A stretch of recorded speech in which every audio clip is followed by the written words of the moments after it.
तो राम राम भाइयों, कैसे हो सभी। आई होप सब अच्छे होंगे, स्वस्थ होंगे, तंदुरुस्त होंगे और सब ठीक ठाक होंगे अपने घर में। तो गाइस एक बात करनी थी मुझे, जो कि बहुत टाइम से इस चीज़ के बारे में मैंने किसी को भी नहीं बताया। जो मेरे नए सब्सक्राइबर हैं उन्हें नहीं पता था, जो पुराने उन्हें सब चीज़ों के बारे में पता है। तो गाइस जैसे कि मैं बताता हूँ, स्टार्टिंग मेरी ज़िंदगी के उलट पुलट कहाँ से होती है। अपनी पर्सनल बता रहा हूँ फिलहाल मैं। 12 अक्टूबर 12 अक्टूबर से ये सब स्टार्ट हुआ था। 12 अक्टूबर को मेरी सुबह से ही तबीयत थी खराब। मैं सबसे पहले गया था जिम। जिम में जाके वही अपना रूटीन की अपना वर्कआउट करना। तो मैं घर से सुबह उठा तो उस टाइम पे माइंड थोड़ा सा ऐसा ही था। सुबह से बता रहा हूँ 12 अक्टूबर की कहानी की, डिस्टर्ब था मैं बहुत ज़्यादा। भाई मेरी समझ में ही नहीं आ रहा था, उठूं जिम जाऊं ना जाऊं। कुछ चीज़ होती है ना कि जब आपके साथ आपका बुरा वक्त लग जाता है ना, तो आपके मन से दो आवाज़ आने लगती हैं, जो कि ये कहता है हाँ, ये कहता है ना। तो 12 अक्टूबर को सेम ये सब चीज़ें मेरे साथ हो रही थी। सुबह मेरा मन मना कर रहा था मुझसे कि यार तू आज जिम रहने दे, रेस्ट कर ले, बॉडी टाइट लग रही है, थका हुआ लग रहा है, सिर में दर्द है, फीवर है, सारी चीज़ें हो रही थी मेरे साथ। फिर भी उस टाइम तो मेरा रूटीन था कि भाई डेली वर्कआउट करना ही करना है, डेली जिम जाना है, एक दिन भी जिम के बगैर नहीं रहा जाता था। तो मैं सुबह उठा, अपना जिम बैग लगाया और अपना मुंह हाथ धो के कपड़े वपड़े चेंज करके मैं नीचे गया, गाड़ी की चाबी ली। जिस गाड़ी से मुझे जाना था उस गाड़ी की चाबी ऊपर ही थी। मैं दूसरी गाड़ी की चाबी लेके चला गया। मैं उस गाड़ी में जाके कह रहा हूँ कि सेंटर लॉक दबा रहा हूँ, गाड़ी का लॉक क्यों नहीं खुल रहा है। मैंने कि यार देखूँ तो सही, देखा तो वो दूसरी गाड़ी की चाबी थी। दिमाग ने फिर मुझे टर्न मारने के लिए बोला। जो कुदरत कराता है वो कहीं ना कहीं कुछ चीज़ें अच्छी कराता है। तो भाई मैं दोबारा मन ने कही यार रहने देना, आज छोड़, रहने दे, कोई ज़रूरत नहीं है। मैं दोबारा ऊपर आया, वो गाड़ी की चाबी रखी, अपना जिम का बैग रखा और आके डाइनिंग टेबल पे बाहर बैठ गया।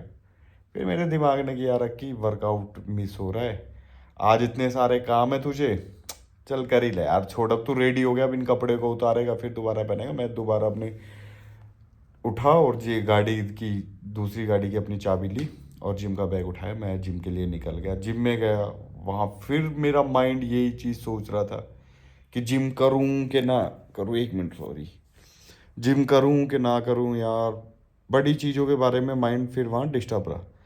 फिर भी मैंने धींगा दस्ती अपना प्री वर्कआउट निकाला और पिया।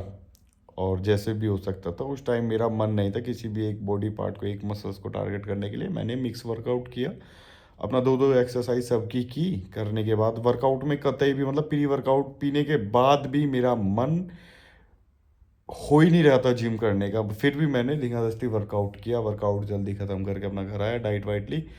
उस दिन था मेरे घर में फंक्शन, तो मुझे वहाँ जाना था।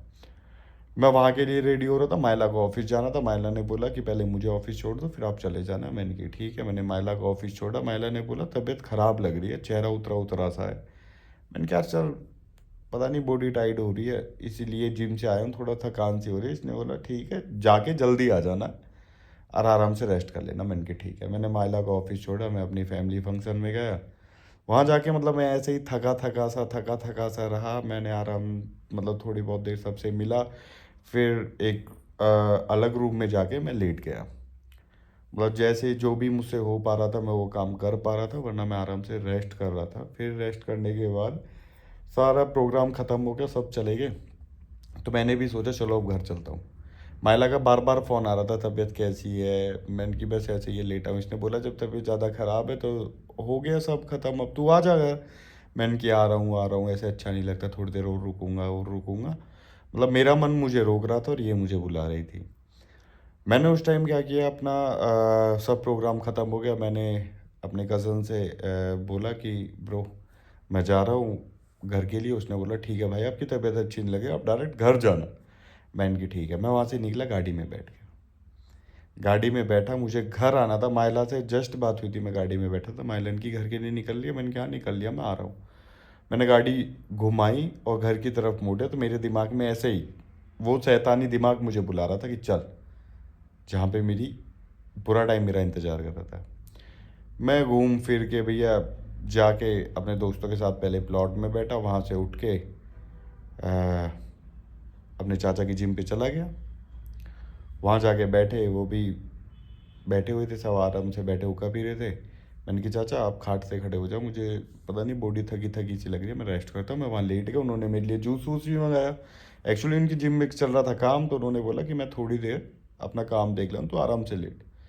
तो वहाँ हमने रस्सा लगा रखा है, जिम जो ऊपर है उसमें कार्डियो कार्डियो एरिया बना रखा है, तो वहाँ रोप लाइनिंग का रस्सा लग रहा है। अब मेरे दिमाग में क्या कीड़ा घूमा, मैंने क्या क्यों ना ये रस्सा चढ़ता हूँ। मैं भाई गया, मैंने शर्ट और जीन्स पहन रखी थी, शर्ट पहन रखी थी और जीन्स पहन रखी थी, और वैली शूज़ थे, तो उनमें तो आदमी कोई भी वर्कआउट ही नहीं करता है, पहली बात तो ये। मैंने शर्ट उतारी और एक कज़न ब्रदर था मेरा, ताऊ का लड़का, मैंने उसे फ़ोन दिया कि मेरी वीडियो बनाना, मैं ऊपर चढ़ूँगा। उसने कहा ठीक है भाई। भाई मैं उसे फ़ोन दे के ऊपर चढ़ गया। ऊपर जाके पिलर था जो होता है जिस पे वो रस्सा बंध रहा था, वो एक फिसल, मतलब उस पर फिसलन थी थोड़ी। मैंने इस हाथ से एक ग्रिप बना ली और इस हाथ दूसरे हाथ से ग्रिप नहीं बन पाई। मैं वहाँ से, वो मिनिमम मेरे हिसाब से 18-20 फीट की ऊंचाई पे होगा, वहाँ से मेरा हाथ छूटा, मैं नीचे ज़मीन पे गिरा, हाथ टूट गया। हाथ टूट गया भैया, बहुत दिमाग ख़राब हुआ। सब लोग आए, ये चाचा मेरे मुझे जल्दी से हॉस्पिटल ले गए। वहाँ जाके एक्सरा हुआ तो देखा हाथ टूट गया, हाथ की 6 हड्डी ख़राब। चलो जी कोई बात नहीं, उन्होंने ऑपरेशन के लिए बोला, मैंने कि वो भी करा लेंगे। मायला को पता चल गया, वो ऑफिस से नोएडा, मतलब मैं क्या बताऊँ, डिस्टेंस 20-25-30 किलोमीटर का होगा। इसने वहाँ से ही ओला ओला कोई कैब बुक की है। वहाँ ये थोड़ी गुस्से में थी, थोड़ी परेशान थी कि ये सब क्या हो गया भाई। फिर उसने मुझे वहाँ से लिया कि हम यहाँ नहीं, क्योंकि हम जिस भी हॉस्पिटल में जा रहे थे, हम यथार्थ में गए, अपोलो में गए, कैलाश में गए, मैक्स में गए, और तुम्हारा जेपी में गए, सफदरजंग में गए, मतलब आसपास के जितने भी अच्छे हॉस्पिटल थे हम सब जगह गए। उस टाइम पे क्या था, दशहरा था, फ्राइडे को, सैटरडे संडे नेक्स्ट डे पड़ रहा था। तो सारे जो भी सर्जन थे, ऑर्थो सर्जन, वो नहीं थे उस टाइम पे। सबका ये था कि मंडे को होगा, मंडे को होगा। मैंने 2 दिन टूटे हाथ के साथ पेन किलर खा खा के अपना गुजारा किया। नेक्स्ट डे हमें एक डॉक्टर का रेफरेंस मिला, सफदरजंग में एक दोस्त है, उससे कांटेक्ट हुआ, साहिल भाई, उन्होंने उस डॉक्टर के पास तक पहुंचाया। वहाँ गए, उन्होंने ऑपरेशन की हमें डेट दी। 15 तारीख को मेरा ऑपरेशन हुआ। हाथ भी गया जुट जुटा के, बहुत मतलब डिफ़िकल्ट सिचुएशन थी, बहुत ही परेशान थे उस टाइम पे कि यार साला क्या होता जा रहा है। पर ये सोच रहे थे जो हो रहा है अच्छे के लिए हो रहा है, बुरा टाइम आता है तो उसके बाद अच्छा टाइम भी आता है।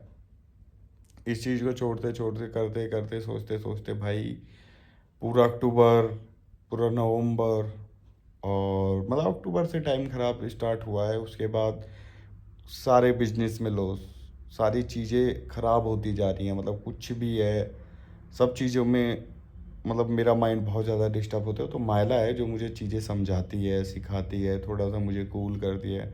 फिर मेरे बड़े भाई भी हैं, रवि भाई, वो भी मेरे दिमाग को थोड़ा सा शांत करते हैं। मतलब ये दो हैं मेरी बैकबोन, जो कि मुझे अच्छे या बुरे के बारे में समझाते हैं। मैंने ठीक है जी, वो टाइम काटते काटते काटते काटते अब नेक्स्ट ईयर आ गया 2025। इस बीच में जो हमारे पुराने जुलसनी लोग थे, उस टाइम भी मेरा हाथ टूटा, तो मुझे बैक टू बैक गंदे गंदे केस लगवाए जा रहे हैं, कोर्ट की तरफ खींचे जा रहे हैं, मेरे हाथ में पलस्तर बंध रहा है। मैं डॉक्टर वकील को अपनी सारी एप्लीकेशन, मतलब जो भी डॉक्टर के प्रूफ होते हैं वो सब भेज रहा हूँ, और अपनी तारीख को डिले करता जा रहा हूँ, डिले करता जा रहा हूँ, डिले करता जाता हूँ। हुआ क्या, उन्होंने इतनी चुल लगाई कि मेरे नाम के लिखाट दिए वारंट। ठीक है, टाइम देखो कितना ख़राब चल रहा है। ठीक है जी, वारंट लिखट के मेरे वकील ने वहाँ से बातचीत करी उन लोगों से, पुलिस वालों से भी, वहाँ भी सारी चीज़ें वो सब मैंने ख़त्म करवाया। फिर मेरे ऊपर दूसरा केस लगा दिया कि मैं लोगों को मारने की धमकियाँ दे रहा हूँ, लोगों को डरा रहा हूँ, भड़का रहा हूँ। भाई मैं तो अपनी किस्मत से वैसे ही परेशान बैठा हूँ, फिर भी आप लोगों को जो करना है करो, उस चीज़ से मुझे कोई फ़र्क नहीं पड़ता। जो होता है फ़िलहाल तो मैंने सोच रखा था, मेरा टाइम चल रहा है बहुत ज़्यादा ख़राब। ठीक है जी, वो केस भी कटवाने, आपने मेरा पिछला व्लॉग देखा होगा, मैं फिर मतलब हरियाणा गया, पलवल गया, वहाँ जाके भी उस चीज़ के बारे में मैंने क्लियरिटी की कि आप मेरी कॉल डिटेल देख लो या मेरी लोकेशन चेक कर लो कि मैंने जो भी वो बंदा कह रहा हो कि मैंने उसे कहाँ धमकियाँ दी हैं, आप प्रूफ देख सकते हो। वो केस भी हटवाया। फिर मेरा एक तीसरा केस जो मेरे ऊपर लगाया गया है उसके भी वारंट निकलवा दिए गए।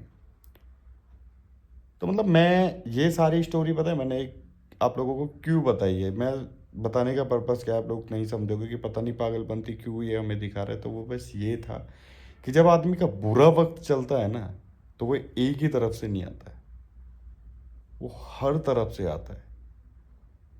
तो बुरे वक्त में जो आदमी अपने आप को समझा गया और शांत हो गया, उसने आराम से बुरा वक्त काट लिया ना, तो मैं उस आदमी से बड़ा इस धरती पे किसी को भी नहीं मानता जो बुरे वक्त में अपना सहनशीलता से अपनी सारी चीज़ों को बुरे वक्त को पार करके। क्योंकि बुरा वक्त लोगों को बहुत ही अलग स्टेप उठाने के लिए, बहुत ही गलत सोच विचार में ले जाता है, सारी चीज़ों को मतलब ख़राब करता है। आपके आसपास का जो ऑरा होगा ना वो पूरा ख़राब होगा। तो बस मेरा एक कहने का यही है कि बुरा वक्त जब भी आए भाई, डरो मत, डटे रहो। हाँ, आपके पीछे एक सपोर्ट होनी चाहिए, मेरे पीछे है। आप भी अपना लाइफ पार्टनर या अपना फ्रेंड या दोस्ती सोच समझ के ऐसे आदमी से करना जो बुरे वक्त में आपके साथ हर चीज़ से खड़ा रहे। ठीक है जी। तो बस यही थी मेरी एक छोटी सी कहानी। आगे की आपको बता रहा हूँ, पिरानी बता दी। अब 24 तारीख को मेरे वारंट लिख रहे हैं, यही 24 तारीख को ये भी मैं आपको दिखाऊंगा। आप लोगों की प्रे रही जेल ना जाऊं, बच जाऊं। कोशिश तो ये है कि जेल ना जाना पड़े, बाकी देखा जाएगा जो भी होगा। टाइम ख़राब चल रहा है, वो भी देखेंगे, उसकी भी टेंशन नहीं है। तो गाइस, लव यू ऑल यार, प्लीज़ सब्सक्राइब कर लो, थोड़ा सपोर्ट करो, क्योंकि इस बुरे वक्त में जो है वो आप ही लोगों से अपना दिल का जो भी दर्द है वो हल्का कर सकता हूँ, और आप लोगों को ही सारी चीज़ें बता रहा हूँ। तो love you guys, bye bye, take care.